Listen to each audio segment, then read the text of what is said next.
El presidente Gustavo Petro de Colombia es un líder del narcotráfico que fomenta fuertemente la producción masiva de drogas en grandes y pequeños campos en todo Colombia. Petro, será mejor que cierres estos campos de muerte de inmediato o Estados Unidos los cerrará por ti. Y no se hará de manera amable.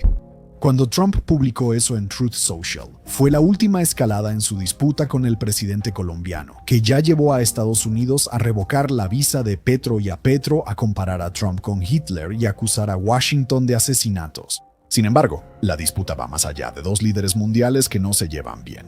Refleja las crecientes tensiones entre Washington y los gobiernos sudamericanos, especialmente Colombia y Venezuela, por la estrategia antidrogas de Trump.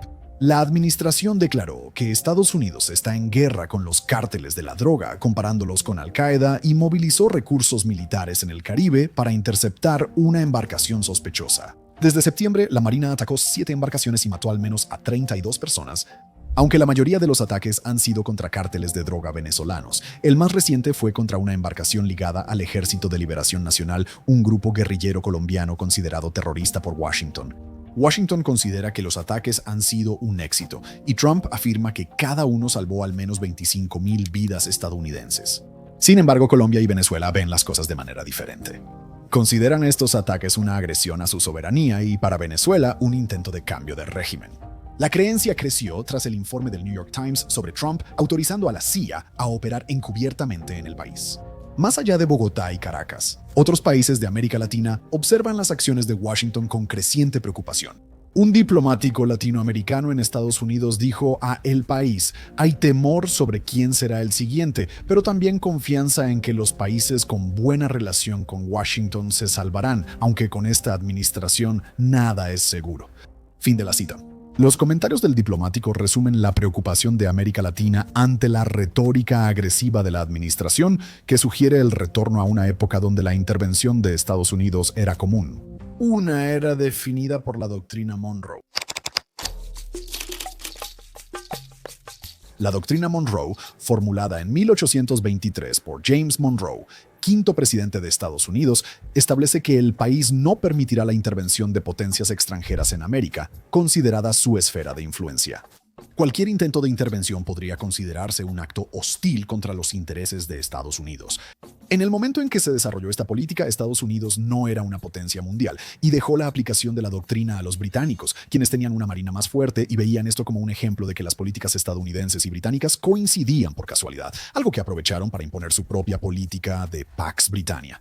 La principal preocupación de la región era que España buscara recuperar el control de sus antiguas colonias independientes. Sin embargo, el mundo ha cambiado bastante desde 1823, ¿no es así? Ahora Estados Unidos es la principal potencia militar del mundo. La Marina Británica está, siendo generosos, en decadencia. Las naciones latinoamericanas son estados soberanos con políticas exteriores y relaciones internacionales propias. Desde la perspectiva de Washington, las amenazas en el hemisferio han pasado del colonialismo europeo al narcotráfico, migración e influencia de Irán, China y Rusia. De igual manera, la política ha evolucionado significativamente, pasando de lo que los autores originalmente veían como una declaración de la objeción de Estados Unidos a la colonización, a la justificación de una política exterior más intervencionista.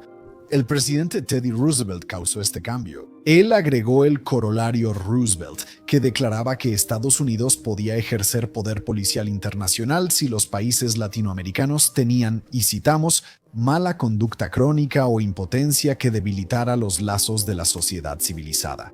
El impacto de esta reinterpretación se notó más en el siglo XX, cuando Estados Unidos la usó para justificar invasiones, intervenciones y cambios de régimen organizados por la CIA.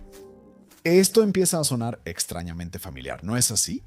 La doctrina perdió popularidad hacia finales del siglo XX, pero recibió nueva atención debido a la primera administración de Trump. En su libro Nunca cedas ni un centímetro, Luchando por la América que amo, el exsecretario de Estado Mike Pompeo citó la doctrina Monroe como justificación para las acciones de la administración en Venezuela. Citando sus palabras, además de destruir la economía venezolana, los regímenes de Chávez y Maduro fortalecieron lazos con adversarios de Estados Unidos. Irán usa Venezuela como punto de tránsito de metales y minerales para su programa nuclear. China ha invertido $67 mil millones en el país. Rusia es la principal fuente de armas para el ejército venezolano. En la administración de Trump, no tolerábamos que un país a 1.400 millas de Florida recibiera a Rusia, China, Irán, Cuba y cárteles, violando la doctrina Monroe en el siglo XXI. Concluimos que si no se abordaba el problema de Venezuela, este se agravaría con terribles consecuencias de seguridad para el pueblo estadounidense y nuestro hemisferio. Aunque Mike Pompeo no está en la administración Trump actual, su enfoque sigue siendo la base de la política exterior, como muestra la próxima estrategia de defensa nacional que prioriza el hemisferio occidental. En las capitales latinoamericanas, los ecos son inconfundibles. Al igual que gobiernos anteriores usaron la doctrina Monroe y el comunismo para intervenir contra gobiernos impopulares, la administración Trump ha usado la lucha antidrogas, la seguridad fronteriza y la confrontación con adversarios extranjeros como pretextos para acciones militares, operaciones de la CIA y coerción económica en la región. Más allá de lo que ya mencionamos en nuestra introducción sobre Venezuela, en Colombia, la administración de Trump también ha puesto la mira en México, Panamá y Brasil. En México, la administración usa la crisis de drogas e inmigración para justificar drones M-49 Reaper de la CIA, militarizar la frontera y llamar terroristas a los cárteles. En Panamá, Trump amenazó con recuperar el canal para limitar a China y el presidente local dijo que la embajada de Estados Unidos amenazó con cancelar visas. En Brasil, la administración intensificó la presión antes de la visita de Xi Jinping y funcionarios estadounidenses se opusieron a que Brasil se uniera a la iniciativa de la Franja y la Ruta. Mientras la administración Trump sigue impulsando su versión de la doctrina Monroe, realmente tenemos que preguntarnos si está funcionando. Como la mayoría de las preguntas geopolíticas, esta no tiene una respuesta sencilla. La administración Trump logró varias victorias importantes con esta estrategia. La mayor victoria es la disminución de inmigrantes que llegan a Estados Unidos desde Sudamérica, una de las principales promesas de campaña de Trump. Washington también podría destacar que México envió 10,000 soldados más para vigilar la frontera. En Panamá, el presidente José Ramolino anunció que el país no seguirá en la iniciativa de la Franja y la Ruta. Panamá incrementaría la cooperación con Estados Unidos en migración, sirviendo como puente para migrantes deportados que esperan regresar a sus países. Quizás el mayor logro de Trump en Panamá fue lograr que C.K. Hutchinson, empresa de Hong Kong que operaba puertos cerca del Canal de Panamá, vendiera sus operaciones a un consorcio liderado por BlackRock, devolviendo así el control del canal a manos estadounidenses.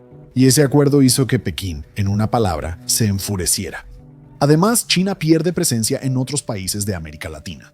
En México, el fabricante chino de vehículos eléctricos BYD anunció que había cancelado la construcción de una fábrica. El proyecto podría haber producido hasta 150,000 autos al año y generado millones de dólares para Pekín. En Ecuador, Terra Earth Resources canceló 4 proyectos tras la suspensión de exploración y explotación por orden del presidente Noboa, debido a incumplimientos ambientales. Sobre drogas, Nahatuzi, corresponsal de Político, señala que Trump merece crédito por enfocar la atención en los cárteles, su alcance internacional, la adicción de estadounidenses al fentanilo y otras drogas, y el involucramiento de adversarios como China. Fin de la cita. Expertos entrevistados por ella elogiaron que Trump designara a los cárteles como organizaciones terroristas, ya que dio más herramientas legales a las fuerzas del orden y al ejército para perseguirlos y a sus asociados. Sin embargo, ahí terminan las victorias. Casi todos con los que habló Tusi dijeron que la presión de Trump no frenará la amenaza de los cárteles, y un analista de Washington opinó que su enfoque es agresivo, pero no innovador. Expertos pensaban que las acciones de Trump fortalecerían a los cárteles, no los debilitarían, considera los aranceles. Aunque supuestamente estaban destinados a presionar a México para que enfrentara a los cárteles y redujera la inmigración ilegal, podrían simplemente debilitar la economía mexicana hasta el punto en que la gente vea a los cárteles o emigrar a Estados Unidos como una opción viable a pesar de los desafíos que ambos representan. En Colombia, tras discutir con el presidente Petro, Trump amenazó con altos aranceles y suspender subsidios de Estados Unidos. Al grabar esto aún no ha pasado, pero si ocurre sería catastrófico para Colombia, que ya perdió muchos fondos cuando Trump recortó la ayuda de Estados Unidos. Por años, la mayoría de la ayuda de Estados Unidos a Colombia se ha enfocado en combatir el narcotráfico y apoyar a las fuerzas del orden. Los fondos adicionales se enfocan en programas de desarrollo y asistencia económica destinados a expandir la base económica de Colombia. Más recortes impedirían que Bogotá cumpla sus metas de desarrollo rural, necesarias para ofrecer alternativas legales al aumento del cultivo de coca. Elizabeth Dickinson, la analista principal para Colombia en el International Crisis Group, lo expresó de esta manera, citando: Si Estados Unidos realmente estuviera interesado en contrarrestar el narcotráfico, lo último que haría sería alejar al único ejército en la región que tiene la capacidad de enfrentar a los narcotraficantes. Es ilógico. Fin de la cita. La estrategia de la administración también enfrenta grandes desafíos internos, a menudo de su propia creación. Mientras Washington libra una guerra contra los cárteles en el extranjero, ha reducido significativamente la cantidad de fondos destinados al tratamiento de adicciones. La administración despidió a los investigadores que durante 50 años rastrearon el consumo de drogas de estadounidenses y recopilaron datos vitales para proveedores de adicciones. Tras el informe de los Centros para el Control y la Prevención de Enfermedades sobre la reducción de muertes por sobredosis al nivel más bajo desde junio de 2020, expertos lo relacionan con mayor acceso a tratamiento y naloxona. Además de la guerra contra las drogas, Trump podría no lograr su objetivo principal de destituir a Maduro. Tras disiparse los temores de un golpe de Estado, el gobierno de Maduro parece listo para una batalla de desgaste con la administración Trump. Un empresario cercano al gobierno de Maduro dijo al Wall Street Journal que el régimen buscaba poner a prueba a Trump. Citando sus palabras, ellos no creen que Estados Unidos vaya a hacer algo para deshacerse de él o capturarlo. Yo tampoco lo creo. Estados Unidos ha estado tratando de dividirlos, pero el resultado de esto es que los hemos acercado más. Ahorita están mucho más cerca de lo que han estado nunca. Esta es una opinión respaldada por Tim Weiner, un autor ganador del premio Pulitzer cuyo trabajo se ha enfocado en la CIA y quien hizo un paralelo entre la capacidad de Maduro para sobrevivir a pesar de los esfuerzos concertados de Estados Unidos para sacarlo del poder y la del antiguo hombre fuerte de Cuba, Fidel Castro. Este caso ejemplifica cómo la doctrina Monroe enfrenta las complejidades de la soberanía y los intereses opuestos. Un líder autoritario que reprime la disidencia, une al ejército y asegura apoyo extranjero, mostrándose resistente a la presión de Estados Unidos, especialmente si Washington no está dispuesto a comprometer completamente recursos en lo que sería una campaña larga y agotadora y un proceso de reconstrucción aún más largo y costoso. Aún así, Washington aún tiene opciones. Como mencionamos en nuestro último video sobre Venezuela, la administración podría usar ataques aéreos limitados para crear condiciones que permitan derrocar a Maduro.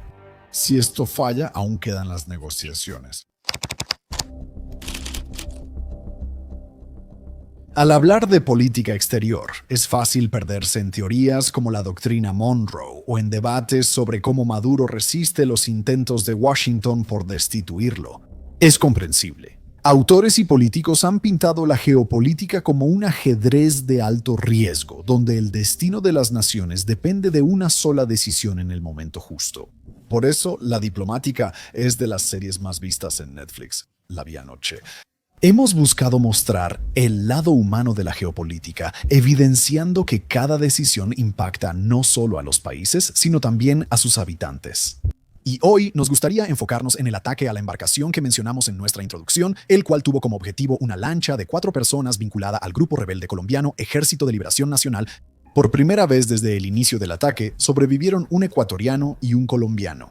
La administración de Trump optó por repatriar a estas personas para su detención y juicio en sus países, lo que ha generado dudas entre los observadores regionales. Si la administración tenía suficiente evidencia para bombardear su embarcación, ¿por qué no usó esa misma evidencia para llevarlos a juicio? Esa pregunta cobró mayor relevancia cuando el gobierno ecuatoriano liberó a su sobreviviente, alegando que no encontraron pruebas de que hubiera cometido un delito. El sobreviviente colombiano arribó al país con lesión cerebral traumática, sedado, medicado y usando ventilador, indicó el ministro del Interior de Colombia. Ahora, no estamos diciendo que estos hombres fueran en secreto piadosos, ángeles respetuosos de la ley que pasaban su tiempo libre salvando perritos huérfanos y repartiendo dulces a los niños del vecindario. Quizá eran narcotraficantes y la administración de Trump tal vez tenía pruebas suficientes para atacar el barco. Decimos que esos ataques ocurren en una zona gris que dificulta que sobrevivientes o familias de fallecidos obtengan justicia si son inocentes. Y para las personas que quedan en los pueblos sudamericanos cerca de la costa, hay una sensación abrumadora de miedo de que ellos sean los próximos. Un residente le dijo a la Agence France Presse: ¿estamos en Afganistán? ¿En Israel? ¿En lugares así o qué? Este es el Caribe, hermano. Paz y amor. Gracias por vernos.